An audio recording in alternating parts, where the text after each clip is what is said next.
La France et l'Allemagne sous pression face à la nouvelle vague de Covid-19. Angela Merkel lance un appel solennel à la vaccination des Allemands. Réunis en congrès, les sociaux-démocrates allemands entérinent l'accord de coalition signé avec les Verts et les libéraux.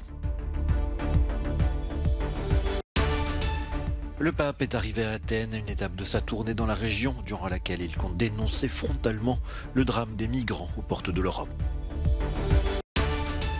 Des dizaines de milliers de Serbes ont bloqué les principaux axes routiers du pays pour manifester contre un gigantesque projet de mine de lithium.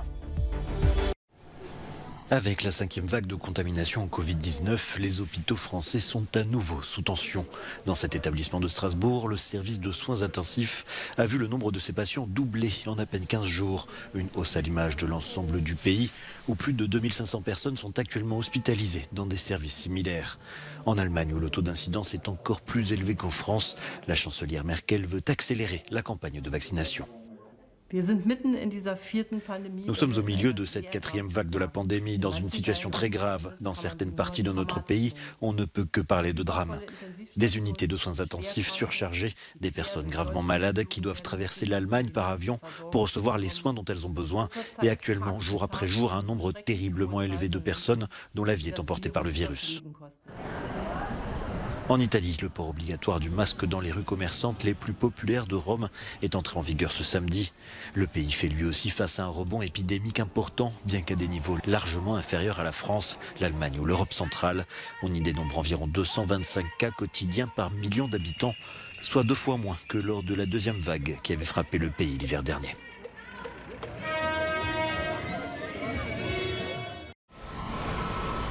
Le pape François est arrivé à Athènes pour la 2e étape de sa tournée de 5 jours à Chypre et en Grèce. Un voyage axé sur le renforcement des liens entre le Vatican et l'Église orthodoxe grecque. Le changement climatique et la situation critique des demandeurs d'asile aux frontières de l'Europe sont également des sujets sur lesquels il a particulièrement insisté face au Premier ministre et à la présidente grecque. Sans Athènes et la Grèce, l'Europe et le monde ne seraient pas ce qu'ils sont. Ils seraient moins sages et moins heureux.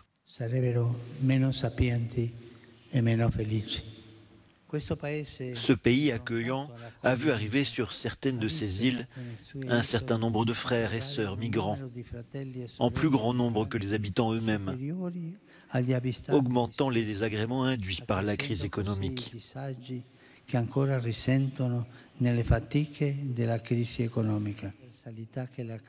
Le pape a également fortement critiqué les réflexes nationalistes à l'œuvre en Europe.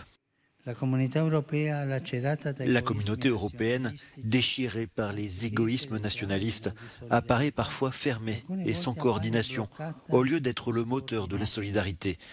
Je voudrais pousser une fois de plus une vision globale, une vision communautaire face à la question migratoire et nous encourager à prêter attention aux plus nécessiteux afin qu'ils soient accueillis et puissent bénéficier des possibilités que chaque pays a à offrir. Dimanche, le pape se rendra pour la 2e fois depuis 2016 sur l'île grecque de Lesbos, où environ 2000 migrants attendent aux portes de l'Europe.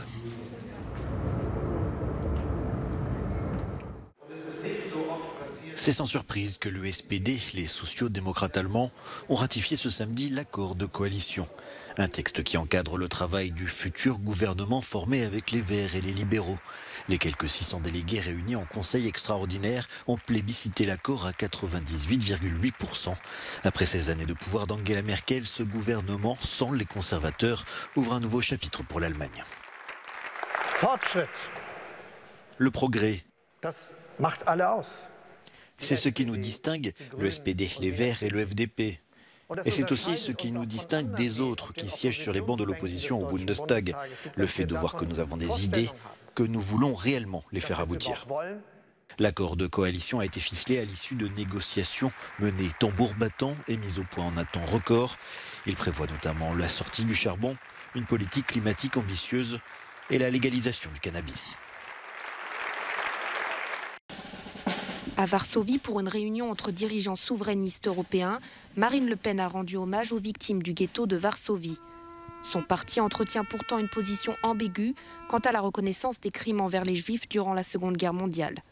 La candidate du Rassemblement national rencontre une quinzaine de personnalités de la droite conservatrice, dont le Premier ministre hongrois, afin de parler de leur vision de l'Union européenne. Je suis très optimiste sur la constitution de ce grand groupe. Je pense que ce qui est par ailleurs arrivé à la Pologne en but au chantage, aux menaces de l'Union européenne, la Pologne résistante, une fois de plus résistante, peut-être contribue à faire prendre conscience à tout le monde qu'il n'y a que dans l'Union que nous réussirons à faire plier l'Union européenne dans ce qu'elle a de plus nocif. Suite à l'annonce de la candidature d'Éric Zemmour à l'élection présidentielle française, certains évoquent la volonté de la dirigeante du Rassemblement national d'asseoir sa légitimité au sein de l'extrême droite internationale. Des dizaines de milliers de manifestants ont bloqué les principaux axes routiers de Serbie samedi. Ils manifestaient contre le projet soutenu par le gouvernement d'autoriser le géant minier anglo-australien Rio Tinto à extraire du lithium dans une région de l'ouest du pays. Près de 20 000 personnes risqueraient ainsi d'être expulsées et les conséquences sur l'environnement pourraient être irréversibles.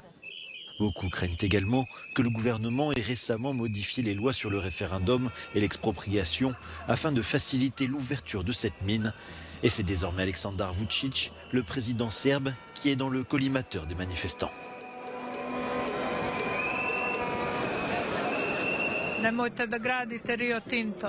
Ne construisez pas Rio Tinto, n'empoisonnez pas mes enfants et mes petits-enfants. À qui allons-nous laisser ce pays? Je l'aime et je suis ici pour défendre mes enfants et mes petits-enfants, et ensuite le pays.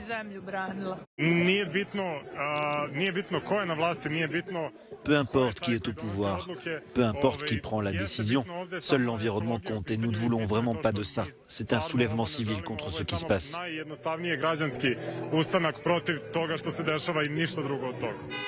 L'extraction du lithium, métal nécessaire à la fabrication des batteries, exige de grandes quantités d'acide sulfurique, ce qui peut générer de l'arsenic. Rio Tinto assure pourtant que son chantier sera parfaitement respectueux de l'environnement et dit vouloir investir plus de 2 milliards d'euros dans le projet. Il s'agissait de la deuxième manifestation nationale à l'appel de groupes écologistes et avec le soutien de plusieurs partis d'opposition. À quelques mois de probables élections nationales, il compte bien utiliser cette mobilisation contre le pouvoir actuel.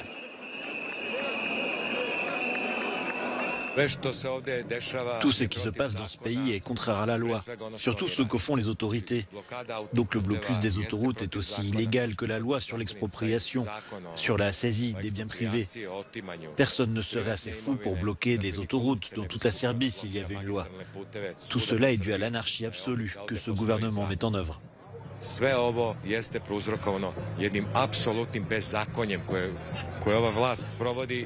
Nous sommes venus pour nous lever avec les citoyens contre tout ce qui se passe dans notre pays. Je pense que les raisons de cette manifestation sont l'insatisfaction dans la façon dont la Serbie se développe et dans la façon dont le régime du parti progressiste serbe se comporte et gouverne. C'est l'un des axes de circulation les plus importants du pays. Les manifestants qui étaient ici aujourd'hui ont dit qu'ils viendraient tous les week-ends jusqu'à ce que leur demande soit satisfaite. C'est la fin d'une histoire digne d'un scénario hollywoodien qui a commencé à Chamonix il y a plus de 50 ans. Le 24 janvier 1966, un avion s'écrase sur le glacier des Bossons. La tragédie fait 117 morts. Parmi les débris, un trésor retrouvé en 2013 par un alpiniste anonyme. C'était une boîte à l'intérieur de laquelle il a découvert tout ce que nous allons ouvrir, sachant que tout était dans des sachets. Il a même pensé à un moment donné avoir affaire à des pansements. Bien que de nombreuses personnes aient prétendu être les propriétaires légitimes du trésor, l'alpiniste anonyme a décidé de le remettre aux autorités qui le conservent depuis 8 ans. Après cette période, selon la loi, la moitié du trésor lui reviendra, soit près de 75 000 euros. Nous avons simplement séparé le trésor en 2 quantités strictement identiques. L'autre moitié va revenir à la ville de Chamonix. De son côté, le mystérieux alpiniste a du mal à y croire. À la longue, je n'y croyais plus trop, vraiment. Et là, ça y est, enfin, ça se concrétise. Je mettrai l'argent sur un compte, c'est tout. Je ne veux pas faire d'excès.